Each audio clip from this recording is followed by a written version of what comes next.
Hello everyone, कैसे हैं आप सभी। एक बार फिर से आप सभी का स्वागत है हमारे यूट्यूब चैनल CCH में। और आज जो हमारी हिंदी की क्लास है, हम अपने ग्रामर पार्ट को आगे बढ़ाते हुए आज बहुत ही इंटरेस्टिंग क्लास रखी गई है। थोड़ी सी प्रैक्टिस कर ली जाए। हम पीछे की जो हमारी प्रीवियस क्लासेस हैं उसमें काफ़ी ग्रामर कर चुके हैं, तो मैंने सोचा क्यों ना आज थोड़ी सी कुछ बीच में हम प्रैक्टिस वाला पार्ट भी ले लें। तो ये सोचकर आज की जो आपकी क्लास रखी गई है विलोम शब्द की रखी गई है। विलोम शब्द जो होता है हमारा एक क्लास में होने वाला टॉपिक तो नहीं है। इसके लिए मैंने आप लोगों के लिए 2 क्लासेस अरेंज की हैं जो कि आपके प्रीवियस एग्जाम्स में आए हुए क्वेश्चंस हैं।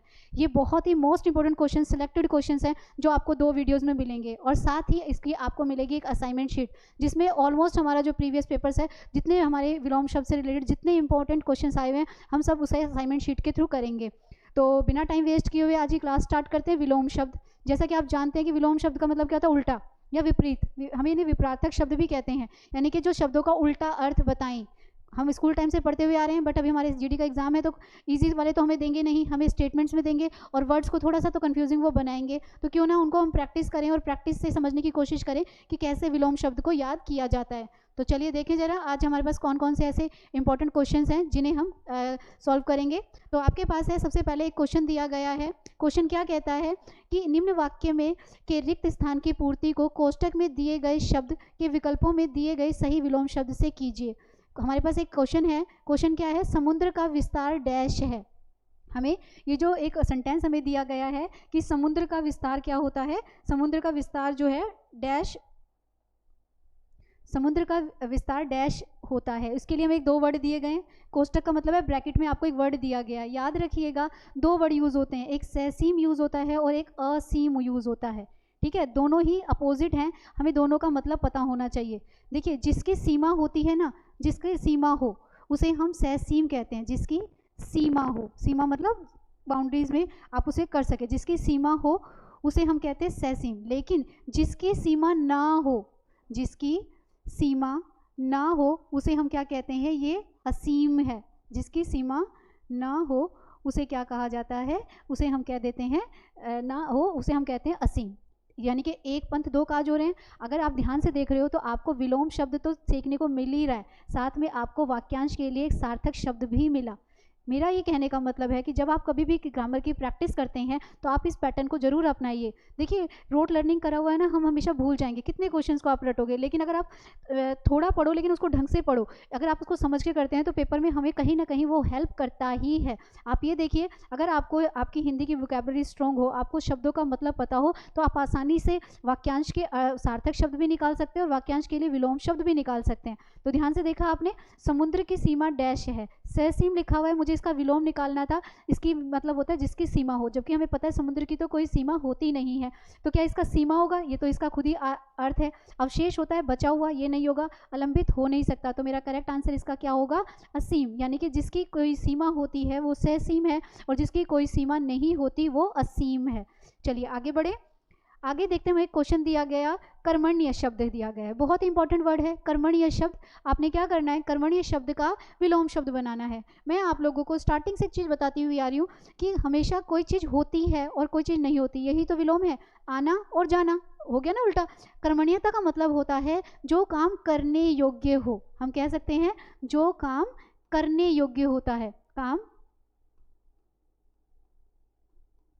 जो काम करने योग्य है वो कौन है, वो कर्मण्य है। और अब मुझे इसे ना में कन्वर्ट करना है। मैंने आप लोगों को हमेशा बताया है कि ना को कन्वर्ट करने के लिए मैं क्या यूज़ कर सकती हूँ, अ वर्ड यूज़ कर सकती हूँ। अगर आप इस फंडे को याद रखें तो आप इसके आगे क्या लगा दें, अ लगा दें। और ध्यान से देखिएगा, आप आसानी से बता सकते हैं इसकी, ये नहीं होगा, ये नहीं होगा, हमारा आंसर क्या हो जाएगा, अकर्मणीय। यानी कि अकर्मणीय का मतलब क्या है, जो काम करने के योग्य नहीं है। ये सेम हो गया है थोड़ा सा समझने के लिए।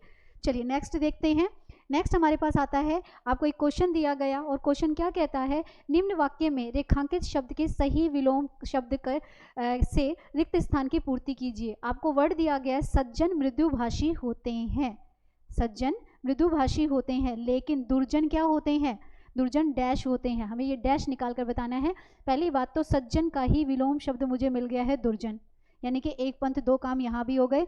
सज्जन मतलब जिसमें मानवता वाले जन वाले गुण है, और दुर्जन कौन है, जिसमें जन वाले काम गुण नहीं है। एक तो ये मिला। सज्जन जो है अच्छा इंसान है जिसमें गुण है। मृदुभाषी है, मृदु कौन होता है, जो मीठा बोलता है।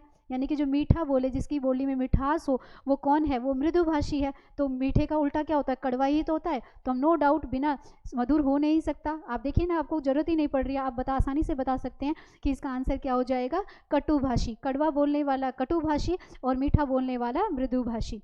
चलिए नेक्स्ट ले लें। अब हमारे पास एक वर्ड आया है। पहले तो मैं आप लोगों को एक वर्ड बता दूं, क्योंकि एक ये वर्ड बार बार प्रीवियस एग्जाम्स में देखा जा रहा है। यहाँ पर आपको एक वर्ड दिया गया है, जड़। ठीक है, हमें जड़ का मतलब पता होना चाहिए। अगर मुझे जड़ का मतलब सही ढंग से पता है तो ही मैं इसका विलोम निकाल पाऊंगी, नहीं तो अदरवाइज गड़बड़ होने के पूरे चांसेस हैं। देखें, जड़ शब्द के विलोम से दिए गए वाक्य के रिक्त स्थान की पूर्ति करें, यानी मुझे जड़ का विलोम बनाना है। ठीक है, हमें अपने आप डैश मन से ईश्वर का अनुभव करना चाहिए। जड़ का मतलब होता है जो चेतन है, जिसमें किसी तरह की कोई फीलिंग नहीं है, किसी तरह का कोई गतिशीलता नहीं, किसी तरह की कोई एक्टिविटी नहीं है। जड़ का तो मतलब यही हुआ। तो यहाँ देखिए, मधुर शब्द इसका हो नहीं सकता, निम्न बनता नहीं है, और मूल तो इसका अर्थ में ही आता है। तो हमारा यहाँ पर क्या आ जाएगा? इसका आंसर चेतन। चेतन मन का मतलब होता है सच्चे मन से चेतन, यानी कि आप चेतन मन मतलब जो गतिशील है, जो कार्य करने वाला मन है, जो एक्टिव है, जो मन हमारा जड़ नहीं है, जिसमें फीलिंग्स है, उस सच्चे मन से हमें क्या करना चाहिए? ईश्वर का हमें अनुभव करना चाहिए। चलिए नेक्स्ट देखिए क्वेश्चन। वाक्य में रेखांकित शब्द का विलोम शब्द क्या होगा? भारत विश्व का सबसे बड़ा लोकतंत्र है। मोस्ट इंपॉर्टेंट वर्ड लोकतंत्र। लोकतंत्र को हम इंग्लिश में कहते हैं डेमोक्रेसी, और जो हमारी इंडियन डेमोक्रेसी है वो वर्ल्ड की सबसे बेस्ट डेमोक्रेसी है। अब कई बार क्या होता है, डेमोक्रेसी का पहले हमें मतलब पता होना चाहिए। हमें 70-80% स्टूडेंट ऐसे होते हैं जिन्हें डेमोक्रेसी का मीनिंग ही नहीं पता। लोकतंत्र क्या होता है? जनता का शासन, है ना।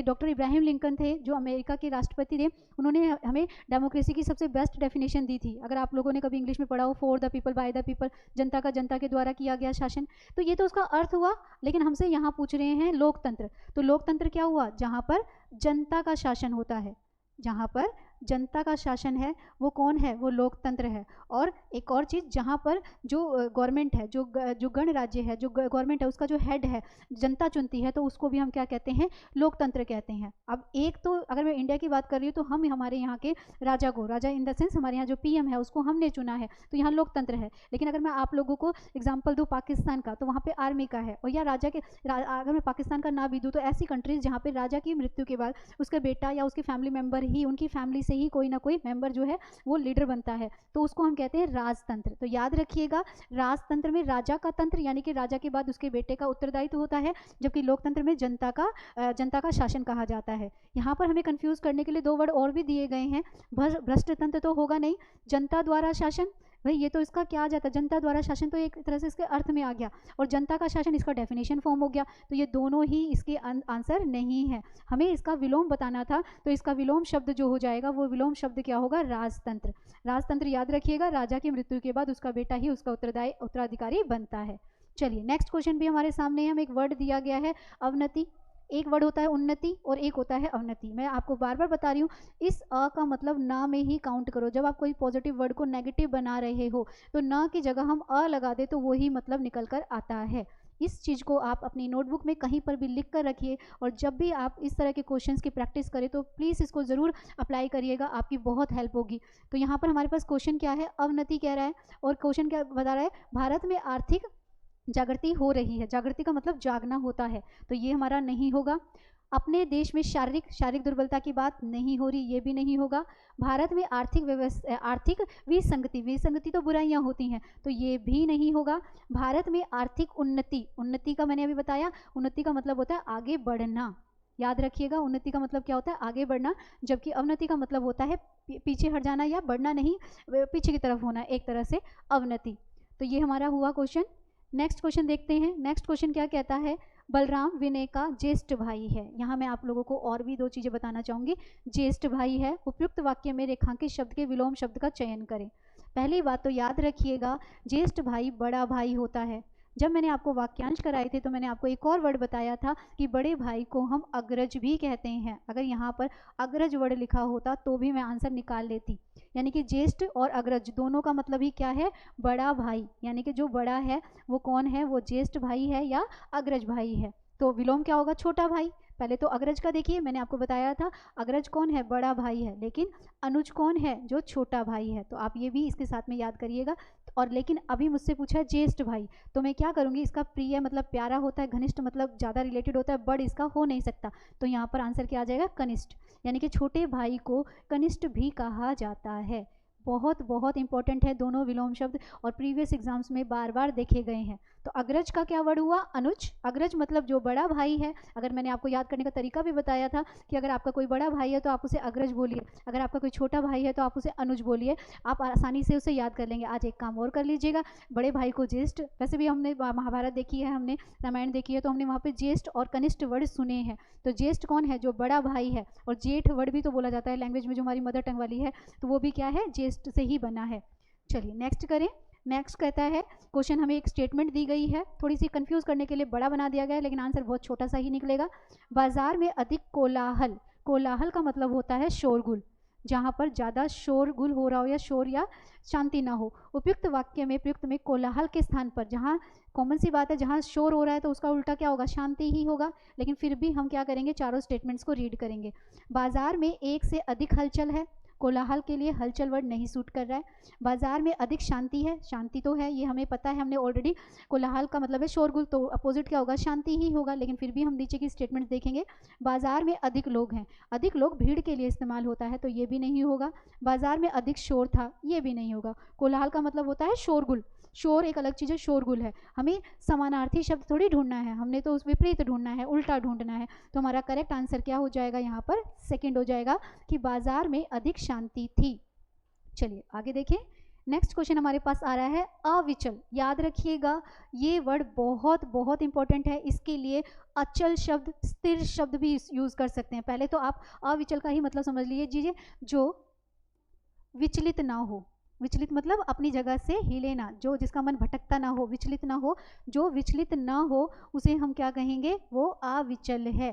ठीक है, अविचल कौन है, जो विचलित ना हो। ठीक है, अब उल्टा विलोम शब्द, क्वेश्चन को ध्यान से पढ़िए, ये आपसे क्या पूछ रहा है, पेयर पूछ रहा है और नॉट में पूछ रहा है। ध्यान से क्वेश्चन को, छोटी सी गलती हमारा एक क्वेश्चन गलत कर सकती है। अविचल का विलोम शब्द निम्न में से नहीं है, नॉट पूछ रहा है। नॉट में तो हमारा क्या रहेगा, देखिए डुलमुल, हिलता डुलता, यानी कि व्यवस्थित नहीं है, ये उल्टा हो गया। डावाडोल भी हिलता डुलता सही है। विकल्प भी जो है हिलता डुलता, ये इसके तीनों के तीनों समानार्थक में जा रहे हैं, विलोम में नहीं जा रहे हैं। अगर मुझसे अविचल के समानार्थक शब्द पूछे तो मैं ये यूज़ कर सकती हूँ, बट मैंने अभी पीछे आपको बताया था जड़। जड़ कौन है, जिसमें किसी तरह की भी क्या होती है, क्या नहीं होती, मतलब विलोम शब्द। जड़ का मतलब भी क्या है, सेम ही तो है, जो विचलित नहीं होता। जड़ भी तो विचलित नहीं होती है, अपनी जगह स्थिर रहती है, चेतन रहती है। तो अगर हम इसकी जगह चेतन वर्ड यूज़ करें, ठीक है, इसकी जगह अविचल तो लिखा है, अचल वर्ड भी यूज़ करूं, या इसकी जगह मैं स्थिर वर्ड भी यूज़ करूं, तो मेरा गलत नहीं होगा। ये सारी चीज़ें क्या हैं, ऐसी हैं जो अपनी जगह पर स्थिर रहती हैं। इस क्वेश्चन में अगर आपको लगे कि जड़ आंसर क्यों है, तो ध्यान से देखिए, नोट में पूछा था 3 इसके विलोम शब्द हैं जो हिलते डुलते हैं, जबकि हमारी अविचल अव्यवस्थित है, सॉरी व्यवस्थित है, जो हिलती डुलती नहीं है। तो जड़ भी तो हिलती डुलती नहीं है, इसीलिए ये इसका विलोम शब्द नहीं है। चलिए नेक्स्ट देखते हैं। नेक्स्ट क्वेश्चन कहता है आकाश में तम। तम इज मोस्ट इंपोर्टेंट वर्ड, तम आप इसे याद करिएगा, तम। और एक और वर्ड भी आपको यहाँ पर आया है तमिर। ठीक है, ये देखिए ध्यान से, यहाँ पर एक वर्ड आया है आपके पास जो है तिमिर, सॉरी, ठीक है, तिमिर शब्द आया है। इन दोनों ही शब्दों का मतलब क्या होता है, इन दोनों ही शब्दों का मतलब क्या है, अंधकार होता है। ठीक है, दोनों ही शब्द किसके लिए यूज़ किए जाते हैं, जहाँ पर अंधकार हो, जहाँ पर अंधेरा हो, वहाँ पर हम तम या तमिर शब्द यूज़ करते हैं। क्वेश्चन क्या कह रहा है, क्वेश्चन कह रहा है आकाश में तम का साम्राज्य था, उक्त वाक्य में प्रयुक्त तम, तम के स्थान पर क्या आना चाहिए। अगर अंधकार है तो उजाला ही आएगा, रोशनी ही आएगा। ठीक है, उसके विलोम शब्द का प्रयोग निम्न में से किस वाक्य में किया गया है। ध्यान से देखें, पहला पॉइंट कहता है आकाश में प्रकाश का साम्राज्य था। प्रकाश मतलब रोशनी और अंधकार का मतलब प्रकाश, ये ठीक है, लेकिन हम फिर भी नीचे के 3 देखेंगे। आकाश में तमिर, तमिर तो खुद ही अंधेरा है, तो ये हो नहीं सकता। आकाश में तारों, तारों की बात हो नहीं रही। आकाश में अंधकार का साम्राज्य है, ये तो हमें अंधकार का तो ऑलरेडी उन्होंने हमें तम वर्ड ऊपर दे रखा है, तो ये नहीं होगा। क्या होगा, अंधकार का विलोम शब्द हो जाता है प्रकाश। क्या हो जाता है, अंधकार का जो अर्थ विलोम शब्द है वो क्या हुआ, प्रकाश। तो उस हिसाब से हमारा आंसर क्या हो गया, फर्स्ट, आकाश में प्रकाश का साम्राज्य है। अंधकार को कौन दूर करता है, प्रकाश ही दूर करता है। चलिए एक और क्वेश्चन देखें, अभी सेम ऐसा क्वेश्चन हमने पीछे भी देखा, बस थोड़ा से वर्ड्स को आपको चेंज कर दिया है। निम्नलिखित वाक्य में रेखांकित शब्द के विलोम शब्द का प्रयोग करके रिक्त स्थान की पूर्ति कीजिए। ऊपर से सोने का स्वभाव स्थिर है, मतलब जो सोना है ऊपर से दिखने में सोना क्या है, स्थिर है। स्थिर कौन था, जो अविचल था। कौन था, जो अविचल था या जो अचल था, मैंने अभी आपको बताया था, है ना, जो अविचल था या अचल था, जो स्थिर था, जो हिल डुल नहीं रहा था। तो उसका जो अपोजिट होगा, विलोम शब्द होगा, वो क्या हो जाएगा, अचल। उसका सेम हो जाएगा। शुष्क का मतलब छोटा होता है, जागरण का मतलब रात में जागने वाला। चंचल वर्ड होगा, चंचल का मतलब होता है गतिशील। जो चीज़ें हिलती डुलती हैं उनके लिए हम चंचल वर्ड यूज़ करते हैं, ये याद रखिएगा। बहुत ही इंपॉर्टेंट चीज़ है कि चंचल वर्ड हमारा किससे रिलेट करता है। चंचल मतलब हम कहते हैं चंचल मन है, छेड़छाड़ करता रहता है, तो हिलता डुलता रहता है। ये क्या है, हमारी गतिशील से जुड़ा हुआ है। तो ये क्वेश्चन देखिए, वही क्वेश्चन आ रहा है, 2-3 बार आया, पर वर्ड्स को थोड़ा चेंज कर दिया तो हमारा थोड़ा कंफ्यूजन है। लेकिन अगर हम एक ही जगह 4-5 वर्ड्स को लिखकर याद करें, समझकर करें, तो हम आसानी से कर सकते हैं। तो स्थिर का मतलब क्या, जो चीज़ फिक्स होती है, जो चीज़ हिलती नहीं है। तो अविचल और जो अचल है उसका मतलब भी तो वही है। तो चंचल क्या है, चंचल गतिशील शब्द से आता है, हिलता डुलता है, तो हमने इसको ले लिया। चलिए नेक्स्ट क्वेश्चन लेते हैं। कौरवों के चक्रव्यूह के कारण अल्प आयु, अल्प आयु का मतलब होता है कम आयु, जिसकी आयु कम हो, में अभिमन्यु को वीर गति मिली। कम आयु में ही वो वीर गति को प्राप्त हो गए थे, ये तो हमने सबने महाभारत में देखा है।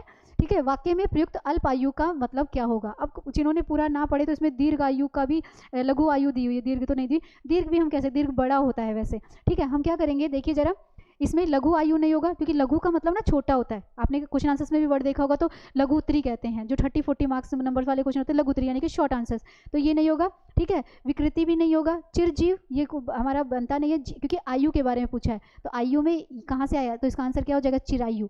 चिरायु मतलब आपने अपने घर में भी देखा होगा, जब हम अपने बड़ों से किसी से क्या कहते हैं, आशीर्वाद लेते हैं, तो वो हमें ये थोड़ी कहते हैं अल्पायु, वो हमें कहते हैं चिरायु हो। चिरायु मतलब लंबी उम्र हो। अल्पायु कम आयु, और चिरायु जो है वो लंबी आयु या बड़ी आयु के लिए हम यूज़ कर सकते हैं। चलिए नेक्स्ट क्वेश्चन देखें।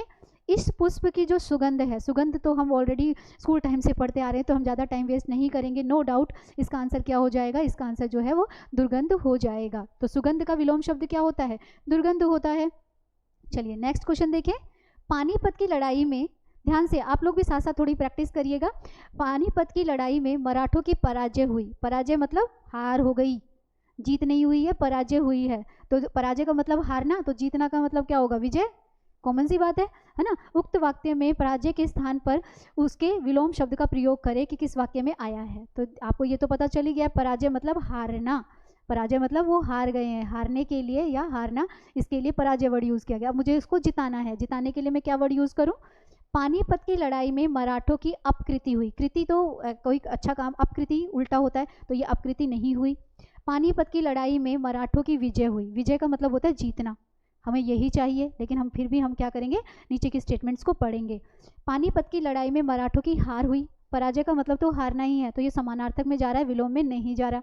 पानीपत की लड़ाई में मराठों की शिकत, ये भी नहीं है, ये भी हारने से ही रिलेट किया जा रहा है। तो 3 इसके समानार्थी। अपकृति मतलब हारना ही होता है, कृति को प्राप्त ना करना, विजय को प्राप्त ना करना। ठीक है, हारने ऑलरेडी आ गया, तीनों वर्ड्स उसके हारने में ही, समानार्थक में ही यूज हो रहे थे। बट यहाँ पर क्या आ जाएगा, पानीपत की लड़ाई में मराठों की विजय हुई, यानी कि उसमें उनकी जीत हुई। तो जीत का हार हो गया, जीतना का हारना हो गया, और पराजय का विजय हो गया। चलिए नेक्स्ट क्वेश्चन लेते हैं। नेक्स्ट क्वेश्चन तो अभी जो हम करके आए वो ही आ गया है ना। बिल्कुल, मैं आपको बोल ही रही थी, जरूरी थोड़ी है ज्येष्ठ और कनिष्ठ दें, हमें अग्रज और अनुज भी तो बहुत ही इंपॉर्टेंट वर्ड हैं। निम्नलिखित में से किस वाक्य में अग्रज, अभी मैं आपको पीछे बताकर आ रही हूँ, अग्रज मतलब क्या होता है, बड़ा भाई। आपके बड़े भाई को आप अग्रज कहना शुरू कर दो। ऐसे जो आपका जीडी का एग्जाम है, 1 नंबर तो दिला ही दे, 1 क्यों 2 दिला देगा आपको, तो 1 क्वेश्चन 2 मार्क्स का है। सही विलोम शब्द का प्रयोग करें। तो देखिए जरा, मोहन मेरा अपना अनुज्य है, स्पेलिंग गलत है। मोहन मेरा अनुज है, ठीक है, अनुज में छोटे की मात्रा आती है, वर्तनी भी साथ साथ ध्यान रखनी है। मोहन मेरा ही अनुज है, ही नहीं आएगा। मोहन मेरा अनुज है, अनुज मतलब छोटा है, भाई है। देखो जरा, मोहन मेरा ही अनुज है नहीं आएगा, मोहन मेरा अनुज है ये भी नहीं आएगा, मोहन मेरा अपना अनुज है ये भी नहीं। हमारा आंसर क्या आएगा, मोहन मेरा अनुज है। अनुज कैसे लिखते हैं, स्पेलिंग पे फोकस करिएगा। अग्रज का अपोजिट वर्ड होता है अनुज, ऐसे लिखा जाता है। ये हमारा कौन है, ये हमारा छोटा भाई है। अगर पेपर में पूछ ले छोटे भाई के लिए एक वाक्यांश के लिए एक सार्थक शब्द बताओ, तो आप अनुज बता सकते हैं। बड़े भाई के लिए एक सार्थक शब्द बताओ, तो आप क्या बता सकते हैं, आप उसे अग्रज बता सकते हैं। चलिए एक और नेक्स्ट क्वेश्चन देखें। क्वेश्चन क्या है हमारे पास? क्वेश्चन है विलोम शब्दों का निम्न में से कौन सा युग्म, युग्म का मतलब मैं ऑलरेडी आपको बता चुकी हूँ, पेयर, जहाँ पर दो चीज़ों का पेयर बने उसे हम क्या कहते हैं? युग्म कहा जाता है, जोड़ा। क्या कह रहा है? नॉट पूछ रहा है, यानी कि कौन सा चारों में से विलोम शब्द का जोड़ा सही नहीं है, यानी कि 3 सही हैं और 1 गलत है। ठीक है, 3 सही हैं और 1 गलत है। अपना पराया अपोजिट वर्ड विलोम शब्द, ये ठीक है। ठीक है, अग्नि और आग, ये तो सेम सा लग रहा है ना। आकाश पाताल अपोजिट विलोम शब्द। आस्था नास्ता अपोजिट वर्ड। अब यहाँ पर अग्नि और आग दोनों एक ही हैं, तो ये तो मेरा हुआ विलोम शब्द का पेयर नहीं है।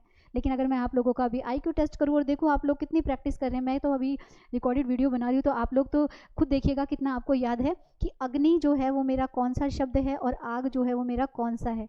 मैंने आप लोगों को तत्सम तद्भव कराए थे। अग्नि जो है वो मेरा क्या है? तत्सम शब्द है, याद रखिएगा। अग्नि जो है मेरा क्या शब्द है? तत्सम। और तद्भव ये हिंदी में आकर चेंज हो गया, तो ये क्या बन गया? ये हमारा तद्भव बन गया। तो इसका आंसर क्या है? अग्नि और आग, क्योंकि दोनों ही क्या है? अग्नि और आग पर्यायवाची शब्द हैं, दोनों को अग्नि भी बोला जाता है और अग्नि को आग भी बोला जाता है। चलिए नेक्स्ट क्वेश्चन देखें। प्रत्यक्ष को प्रमाण की आवश्यकता नहीं, is most most most important word प्रत्यक्ष। याद रखिएगा, मैं फिर से आपसे बोल रही हूँ, आज की क्लास में जितने मैंने वर्ड्स लिखे हैं, अगर आप इतने इतने वर्ड्स की भी प्रैक्टिस करेंगे तो आपका पेपर बहुत अच्छा होने वाला है। प्रत्यक्ष का मतलब होता है जो चीज़ हमारी आंखों के सामने है, तो साइड में लिख कर रखिएगा। प्रत्यक्ष का मतलब क्या होता है? जो इसी लैंग्वेज में, सिंपल लैंग्वेज में लिखिए, जो सामने है। ठीक है, जो चीज़ सामने हो, सामने मतलब जो हमारे आंखों के सामने हो, वो क्या है? वो प्रत्यक्ष है। ठीक है, अभी मैं आप लोगों को पढ़ा रही हूँ तो मैं आप लोगों के सामने प्रत्यक्ष हूँ, है ना। वीडियो में तो प्रत्यक्ष ही हूँ, सामने वैसे नहीं हूँ तो कोई बात नहीं, पर वीडियो में तो प्रत्यक्ष सामने दिख रही हूँ। तो लेकिन जो चीज़ हमें ना दिखे उसको हम क्या बोलते हैं? क्या हम उसको दीर्घ बोलते हैं? नहीं, दीर्घ का मतलब तो बड़ा होता है। क्या ओझा? ओझा मतलब जो आंखों से ओझल हो जाए, ये बोलते हैं? नहीं, ये भी सही वर्ड नहीं लगा। समक्ष, समक्ष तो सामने ही है, तो सामने तो हमें लेना ही नहीं, क्योंकि सामने का प्रत्यक्ष तो हमारे पास है ही। परोक्ष शब्द, जो सामने ना हो या सामने जो आंखों के सामने ना दिखाई दे। ठीक है, जो आंखों के सामने ना दिख रहा हो, के सामने ना दिखे, जो आंखों के सामने ना दिखे वो कौन है? वो हमारा परोक्ष है। ये भी बहुत इंपॉर्टेंट वर्ड है भाई, इसको याद रखिएगा। प्रत्यक्ष का क्या हो जाएगा? हमारे पास आ जाएगा परोक्ष। चलिए नेक्स्ट क्वेश्चन देखते हैं। नेक्स्ट क्वेश्चन हमें कहता है कि राहुल का बेटा नित उन्नति, ये तो हम पढ़कर आ रहे हैं, ज़्यादा टाइम नहीं वेस्ट करेंगे। उन्नति का विलोम शब्द हमें ऑलरेडी अब पता चल गया है कि क्या होता है? अवनति। उन्नति, अवन का मतलब होता है ना, ना, और ऑलरेडी ना का साउंड कर रहा है इसमें, तो इसका करेक्ट आंसर क्या हो जाएगा? अवनति। उन्नति का मतलब आगे की तरफ बढ़ना और अवनति का मतलब नीचे की ओर आना। चलिए अब देखते हैं एक और इम्पॉर्टेंट क्वेश्चन। यहाँ पर एक ऐसा एग्जाम्पल आपको आया हुआ है जो हमारी डे टू डे लाइफ से जुड़ा हुआ है। ऐसे वर्ड जो विलोम शब्द जो हम अपनी दिनचर्या में जो डे टू डे लाइफ है उसमें यूज़ करते ही हैं, लेकिन फिर भी हमें उनका विलोम शब्द ढूंढने में थोड़ी दिक्कत होती है। कैसे होती है देखिए ज़रा। उसके जीवन की प्रमुख घटना, यहाँ पर प्रमुख शब्द जो है, प्रमुख घटना थी, इस वाक्य में शब्द प्रमुख के स्थान पर क्या आएगा? याद रखिएगा, प्रमुख शब्द इंग्लिश वाला हमारा प्राइमरी शब्द होता है। प्राइमरी शब्द, अगर आप प्राइमरी से मतलब लगा रहे हैं, प्राइमरी ये प्राइमरी लेवल नहीं है, 1st to 5th क्लास वाला प्राइमरी नहीं। प्राइमरी चीज़ मतलब जो प्रमुख है, जो हमारे आसपास चीज़ें हैं, जिनमें से जो हमारे लिए ज़्यादा ज़रूरी हैं, जो जिनके बिना हमारा काम नहीं चल सकता, जैसे हमारी फिजिकल नीड्स हैं, रोटी कपड़ा मकान है, तो ये हमारी प्रमुख आवश्यकताएं हैं, है ना। इनके बिना तो बाकी गाड़ी है, घर है, नहीं है, चल जाएगा, लेकिन रोटी कपड़ा मकान बेसिक, बड़ा घर नहीं है, छोटा है नहीं, रहने के लिए जो बेसिक नीड्स चाहिए वो हमारी प्रमुख है। लेकिन अगर छोटे घर से बड़ा घर है तो हमारी सेकेंडरी है। हो गया तो अच्छी बात है, नहीं हुआ तो कोई बात नहीं, नहीं होगा तो भी चलेगा, लेकिन जो नहीं, जिसके बिना काम ना चले उसको हम बोलते हैं प्रमुख, यानी कि जो हमारी प्राइमरी नीड्स हैं, प्रमुख है। ठीक है, तो अब मुझे इतना तो पता चल गया कि प्रमुख का मतलब है जो मेरी प्राइमरी नीड है, जो कंपलसरी है, जिनके बिना रह नहीं सकते। तो दूसरी मेरी सेकेंडरी होंगी, बट मैं इंग्लिश नहीं पढ़ा रही हूँ, मैं यहाँ हिंदी पढ़ा रही हूँ, तो सेकेंडरी वर्ड तो आपको यहाँ देखने को मिलेगा नहीं। तो हम क्या करेंगे, ध्यान से देखिएगा। अब हम इन चारों में से कैसे पहचानेंगे, बहुत इंपॉर्टेंट है और इसे नोट डाउन जरूर करिएगा। यह उसके जीवन की विशिष्ट, विशिष्ट वर्ड जो होता है वो स्पेशल किसी घटना के लिए होता है, जबकि प्रमुख का मतलब तो खुद में अपने आप में स्पेशल है, तो ये मेरा वर्ड नहीं होगा। यह उसके जीवन की क्षीण, क्षीण होती है छोटी, प्रमुख घटना है, क्षीण की बात नहीं हो रही। यह उसके जीवन की गौण, इज मोस्ट इंपॉर्टेंट वर्ड गौण। इसकी जगह अगर आपको यहाँ पर सहायक वर्ड भी दे देते तो वो भी ठीक होता। याद रखिएगा, लिख लीजिएगा। गौण का मतलब होता है जो हमारी सेकेंडरी, जो हमें चाहिए लेकिन जिनके बिना काम ना चले वो प्रमुख है, जो हमारी सेकेंडरी है। जैसे मैंने अभी आपको कहा रोटी कपड़ा मकान हमारी बेसिक नीड्स हैं, ये प्रमुख है, लेकिन हम क्या खा रहे हैं, क्या नहीं खा रहे, कैसे घर में रह रही है, हमारी सेकेंडरी है, एक बेसिक चीज़ होती है। यानी कि जो सेकेंडरी है, जो गौण है, जो सहायक है, वो हमारी है। तो मुझे आंसर तो वैसे मिल ही गया है, यह उसके जीवन की गौण घटना है, यह उसके जीवन की महत्वपूर्ण घटना है, वो भी प्रमुख होती है, तो ये भी नहीं होगा। इंपॉर्टेंट वर्ड है, तो यहाँ पर आप साइड में लिख कर रखिए। जो आपका प्रमुख है, प्रमुख मतलब जो मेन है, प्राइमरी है, और एक आपका सेकेंडरी है जो आपका गौण है, जो हेल्प के लिए यूज होता है, सहायक है। तो हम कह सकते हैं कि प्रमुख का विलोम शब्द क्या होता है, गौण होता है। चलिए एक और क्वेश्चन ले। आज हवा का वेग, ध्यान से देखिए क्वेश्चन को, एक जरा ध्यान से पढ़ने की जरूरत है। आज हवा का वेग अत्यंत तीव्र है। तीव्र का मतलब होता है तेज, यानी कि तेज है। उक्त वाक्य में प्रयुक्त तीव्र के स्थान पर, तीव्र मतलब तेज के स्थान पर, तेज मतलब धीरे, अपोजिट अगर हम देखें तो इसका धीरे हो जाएगा, है ना। लेकिन हम शब्दों के ऊपर देखेंगे। उनके विलोम शब्द का प्रयोग निम्न में से किस वाक्य में किया गया है। आज हवा का वेग अत्यंत उग्र है। उग्र का मतलब तो खुद ही तेज होता है, तो ये समानार्थी में चला गया। आज हवा का वेग अत्यंत मंद है। मंद का मतलब होता है धीरे, और हमें धीरे ही चाहिए था। मंद का मतलब क्या है, धीरे। फिर भी दो स्टेटमेंट देखेंगे। आज हवा का वेग अत्यंत प्रखर है, प्रखर भी ऊपर की तरफ ही जा रहा है। आज हवा का वेग अत्यंत तेज है, तो तेज तो इसका अर्थ ऑलरेडी है ही, तो ये नहीं होगा, ये भी नहीं होगा, और ये भी नहीं होगा। इसका आंसर क्या होगा, विलोम शब्द चाहिए, अपोजिट चाहिए। तो तेज का होता है धीरे, वैसे ही तीव्र का क्या हो जाएगा, मंद हो जाएगा। चलिए नेक्स्ट क्वेश्चन देखते हैं। नेक्स्ट क्वेश्चन कहता है उसके पक्ष में अनेक लोग हैं। पक्ष मतलब उसके फेवर में अनेक लोग हैं। रेखांकित शब्द में के विलोम शब्द का चयन करें। मतलब इस जो वर्ड आपको बताया गया है उसका विलोम शब्द आप बताइए। विपक्ष है, कुपक्ष है, निपक्ष है, सहपक्ष है। सहपक्ष तो साथ में सिमिलर हो गया। निपक्ष आप किसी के तटस्थ हो गए, आप किसी के पक्ष में शामिल नहीं है। कुपक्ष होता नहीं है। विपक्ष का मतलब होता है अपोजिट। इसको आप ऐसे याद रखिए, जो पार्लियामेंट है हमारी, ठीक है, उसमें दो पार्टीज होती हैं। एक पक्ष पार्टी जिसे जनता ने जिताया है, और एक विपक्ष अपोजिट पार्टी होती है। एक पक्ष जिसके फेवर में आप हैं, और एक दूसरी जो आपके पक्ष में नहीं खड़ी, उसे क्या कहा जाता है, उसे विपक्ष कहा जाता है। चलिए एक और क्वेश्चन ले लें। आसान ही है, मुश्किल नहीं है। यहाँ पर वर्ड दिया गया निरक्षर। याद रखिएगा, साक्षर वो होता है जो पढ़ना लिखना जानता है। तो निरक्षर कौन है, जो पढ़ना लिखना नहीं जानता। तो कॉमन सी बात है, इसको हम वैसे भी कर सकते हैं। निरक्षर कौन है, जो पढ़ना लिखना नहीं जानता। तो अपोजिट लूंगी तो क्या, जो पढ़ना लिखना जानता हो, और जो पढ़ना लिखना जानता है उसे हम कहते हैं साक्षर। वाक्यांश भी याद हो रहे हैं साथ साथ। अगर आपको पेपर में कहा जाए जो पढ़ना लिखना जानता हो, तो आप उसके लिए क्या वर्ड यूज़ करोगे, साक्षर। और आपको पेपर में दे दें जो पढ़ना लिखना ना जानता हो, तो उसके लिए आप वर्ड यूज़ कर सकते हैं निरक्षर। कोशिश तो यही करिएगा, जब भी ग्रामर की प्रैक्टिस करें तो एक टॉपिक को दूसरे टॉपिक से इंटर रिलेट करके पढ़ें। एक तो इससे अंडरस्टैंडिंग बढ़ती है, वोकैब आपकी स्ट्रांग होती है, और पेपर में जो रोट लर्निंग के कारण जो कन्फ्यूजन क्रिएट होती है वो भी नहीं होती। यानी कि अगर आप ढंग से प्रैक्टिस करते हो, थोड़ी थोड़ी प्रैक्टिस करते हो, तो आपका बहुत अच्छी रिविजन हो जाती है। चलिए नेक्स्ट क्वेश्चन लेते हैं। नेक्स्ट क्वेश्चन हमारे पास आता है। क्वेश्चन क्या कह रहा है, वीर और साहसी पुरुष साधारण नहीं होते। कौन, बिल्कुल नहीं होते। जो लोग वीर होते हैं, हमारे आर्मी ऑफिसर्स लगा लीजिए, हमारे फ्रीडम फाइटर्स लगा लीजिए, कोई भी जो आप एग्जांपल ले सकते हो, वो वीर थे और साहसी थे। तो वो साधारण कहाँ थे, हमारे जैसे कहाँ थे। साधारण मतलब जो लोकल लोग, लोकल नहीं मतलब जिनमें जो आम इंसान है, उसके लिए हम साधारण वर्ड करते हैं। तो इन्होंने साधारण नहीं होते, बल्कि क्या होते हैं, वो स्पेशल होते हैं। विशिष्ट वर्ड यूज़ कर सकती हूँ, विलक्षण वर्ड यूज़ कर सकती हूँ। देखिए जरा, पहली बात तो बड़ी नहीं आएगा, सामान्य नहीं होगा, कठोर नहीं होगा। यहाँ पर एक वर्ड दिया गया विलक्षण। विलक्षण का मतलब होता है गुण, और वी का मतलब होता है बहुत सारे, मल्टीपल, यानी कि जिनके अंदर मल्टीपल क्वालिटीज़ हैं, जिनके अंदर मल्टीपल गुण हैं। या एक और वर्ड भी ऑब्लिक करके आप लिख सकते हैं, एक विशिष्ट। अगर इसकी जगह विशिष्ट वर्ड भी होता तो गलत नहीं होता। दोनों का मतलब क्या है, इसे इंग्लिश में हम स्पेसिफिक या स्पेशल भी कह सकते हैं। क्योंकि जो वीर और साहसी हैं वो साधारण कॉमन लोग नहीं हैं, वो स्पेशल हैं। वो कौन है, वो विलक्षण वाले हैं, वो विशिष्ट हैं। ठीक है, तो ये हमारा क्या हो गया, ये हमारा नेक्स्ट क्वेश्चन पे चलते हैं।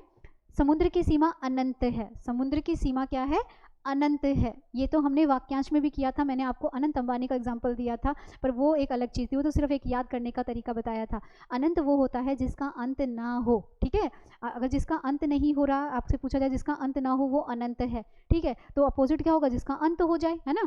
तो अनंत का अपोजिट वर्ड हमें क्या मिलेगा, क्या अतः मिलेगा, नो।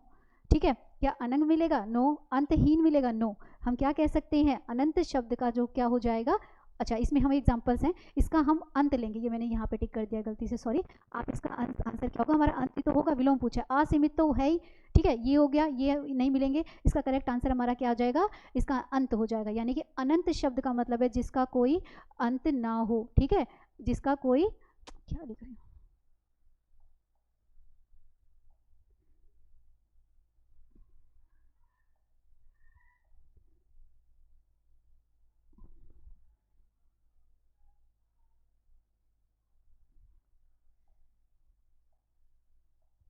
ठीक है। तो ये हमारे हमारे वर्ड क्या है, हमारे पास वर्ड है अनंत। अनंत मतलब जिसका अंत ना हो, और जिसका अंत हो जाए वो अंत ही है। ठीक है, तो ये हमारा हो गया विलोम शब्द। तो इसका करेक्ट आंसर क्या आ गया, अंत। मात्रा सही लगाइएगा, बीच में आएगी। चलिए अब एक और क्वेश्चन ले लें।